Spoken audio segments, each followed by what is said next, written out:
Magandang hapon mga kapwa ko mag-aaral. Ako ay si Jayden Christoph F. Jonas mula sa ikalimang baitang sa pamumuno ni Guro Shelea Pabrica. Narito ako upang imungkahi ang aking pangulo na pili ko at sa tingin ko ay karapat-dapat na tingalain at tularan. Ito ay si Pangulong Manuel Rojas na naging presidente noong 1946 hanggang 1948. Sa maiksing tong panahon, ang kanyang angking ay galing at husay sa larangan ng politika at naglilingkod sa inang bayan. Handa niyang ibuwis ang kanyang buhay para malaya tayo sa kolonyal na bansa katulad ng Hapon at Amerika. Kaya lahat ng paglaya natin sa mga kolonyang bansa ay lahat sa tulong niya. Sino nga ba si Manuel Rojas? Si Manuel Rojas Aquino ay Acuña. Diretso lang tayo. Acuña. At pinanganak sa Capiz noong ika-1 ng Enero, 1882.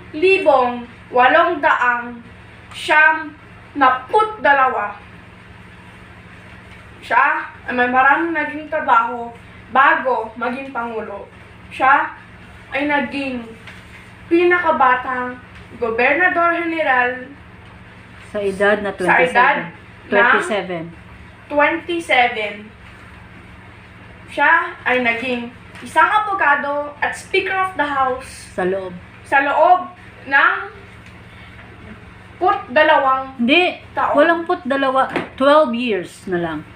Sa loob ng 12 years. ng 12 years. Okay.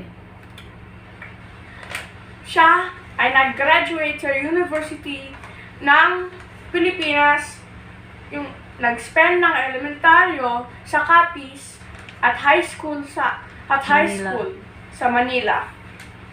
Siya ay nag-graduate bilang abogado, bilang guro, at isang Speaker of the House.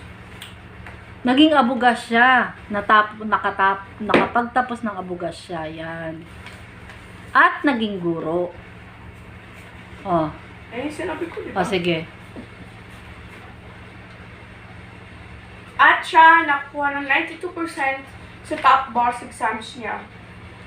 Si Manuel Rojas ay naging Pangulo ng Pilipinas pagkatapos ng paglaya ng Pilipinas sa Amerika. Kaya siya ay ang huling Commonwealth na presidente at ang unang presidente ng ikatlong republika. May 28, 1946, Hulyo 4, 1946. Yan, pwede yan. Pwede mo tingnan yung year. Hulyo 4, 1946 hanggang April 15, 1948, si Manuel Rojas ang ikalimang Pangulo ng Pilipinas.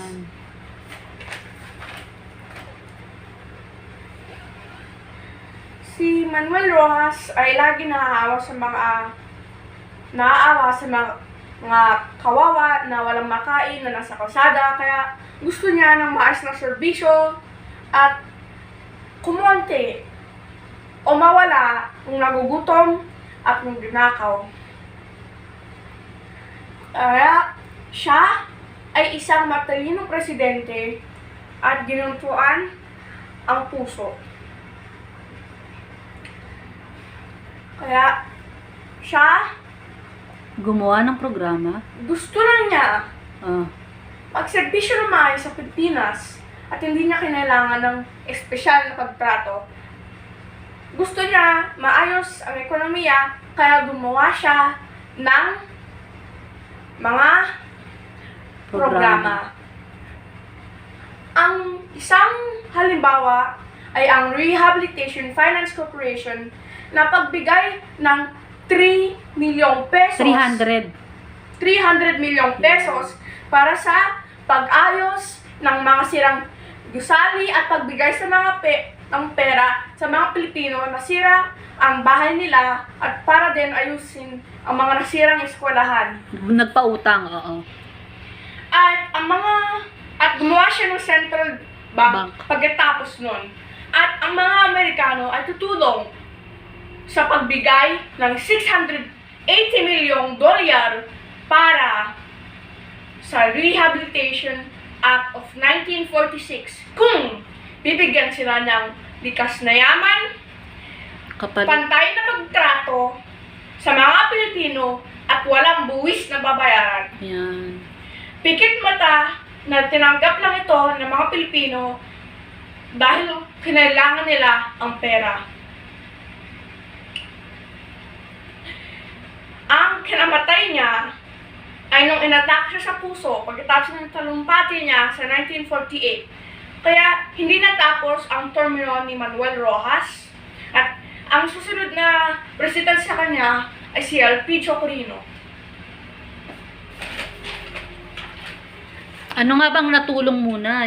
Ano ang mga naitulong o Ang mga naitulong niya ay ang pag-ayos Yan. sa mga sirang gusali, sirang bahay, at paggawa ng mga solusyon para sa mga naging masamang epekto na idulot ng digmaan. At tumulong din sa mga magsasaka para magsaka ng mga makinarya para may makinarya, pagkain, at iba pa para kainin Makatulong. ng mga Pilipino. para makatulong sa pag-ahon. Yan. At makatulong sa pag-ahon. Pati na rin ang bangko Pati na rin ang bangko. sentral na kanyang tinatag. Kanyang tinatag. At At pinataas niya ang pinatas halaga, niya ang handa. value ng Ang at ang value o halaga ng pera ng pera. At ay tinanggal ang Mickey Mouse money, tinanggal din ang guerrilla money at pinalitan niya ng pera na may tatak na victory. Ang tatak na victory ay ibig sabihin na nanalo na tayo sa digmaan at nalaya na ang Pilipinas, kaya ang tatak ay victory. na siyang kinilala natin Na siyang kinalala natin isang na pera at pinalit pera at sa mga pera ng Hapon. at pinalitan sa pera ng Hapon. Ang pag-angat, pagsasaayos at pagbangon ay higit ng kahanga-hanga at napakatalinong pamamaraan mula sa isang madilim na nakaraan patungo sa liwanag na hinaharap. Uli ako, si Jaden Christoph F. Jonas, ang humahanga at kumikilala sa nagdaang Pangulo na si Manuel Rojas. Salamat sa pakikinig. Yung Kanina, pinakita ko po sa inyo yung Pasig River. Bakit yan nakakatakutan ng mga Philippines and American soldier? Kasi grade 5, that time, yung mga Philippines and American soldier, hindi sila kinukulong. Now, butas to hanggang dun sa dulo. Yung mga Philippines and American soldier na nakakulong dito, every time na nagkakaroon ng high tide sa may Pasig River, pumapasok yung tubig dun sa prison cell nila. So what do you think will happen? Yeah, that's true. Nalulunod yung mga Filipinos and American soldier natin. So, they don't have a choice, mag-use students and parents, kundi mamatay. Kasi even though they can swim, pero hindi sila makakalangoy kasi sarado yung kanilang prison cell. That's why, mag-year friends and students, maraming mga Filipinos and American soldier na na-torture during soldiers from Macabebe, Pampanga. Sila po yung nag-work sa mga Spanish soldiers para makakain po yung kanilang family. Okay, now, kalugin na ginanist ko sila, okay. oh, makinig ka din kay teacher. Woo! Apunte, tawag ko. Tagal pa yan.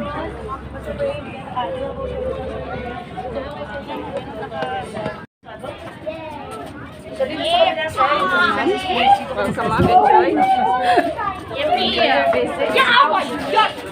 Eden, hindi ka nagla-line. Eden. Tapos na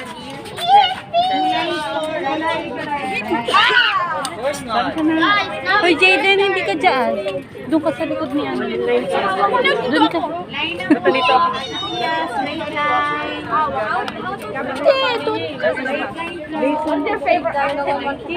Dito tayo kay Hana. Dito tayo kay Hana. Magagalit sila sa'yo. Diyan ka kay Hana. Sa likod.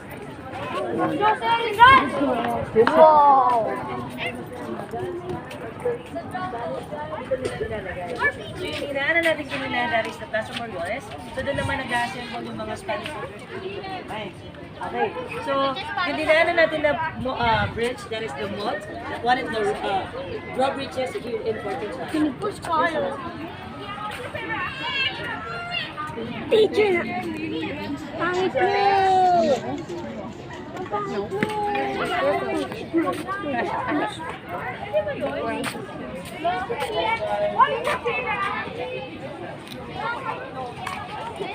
Then, mag-line ka lang doon kay Hana. Pipicture lang ako dito. Because of World War II. Okay, so in giving honor to him, to them, ginawa po itong monument para sa kanila. Okay, so pwede po tayo mag-take ng photos? Sige po. Picture po muna tayo. Sige lang.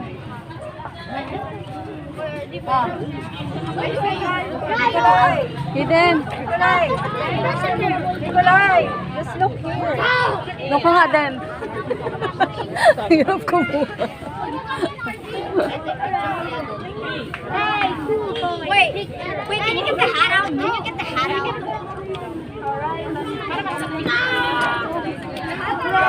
Pass on the hat, Chase. Pass on the hat. On the hat! On the hat! Dito kami. Hidden. Picture ka dyan. Chase, on the hat, on the hat, on the hat. Dito lang. Dito ka, picture ko. Okay. Are you kidding me? Dito ka din. Nagalaw pa siya.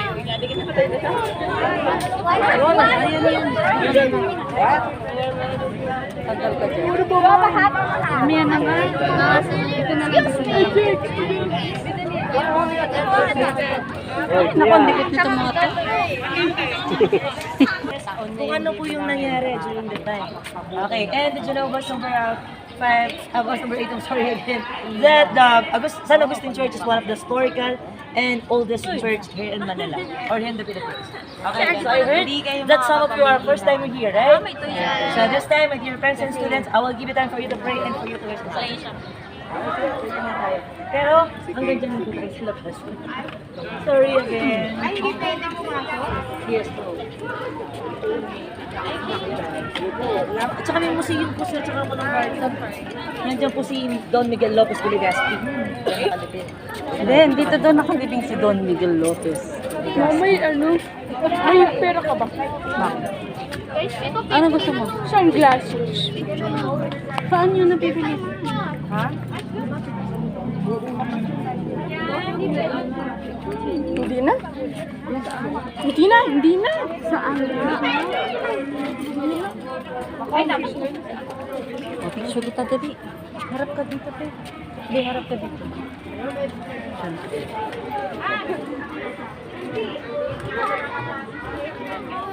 Picture ka?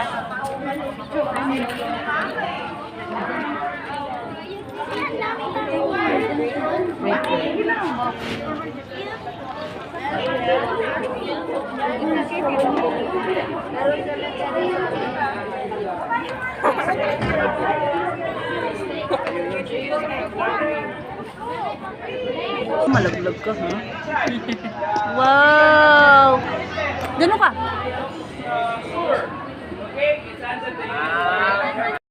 Tingnan mo po. Wow! Ay, nakamanbis siya.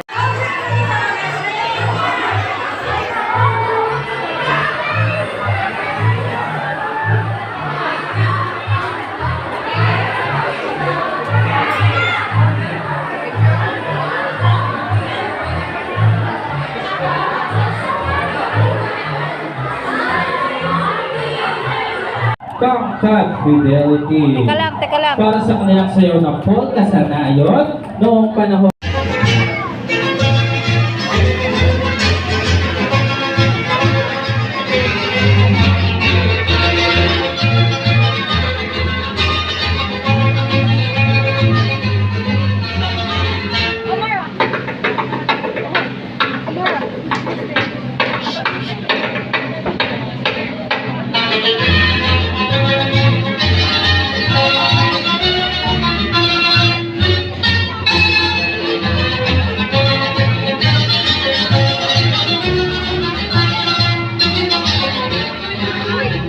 Bakit?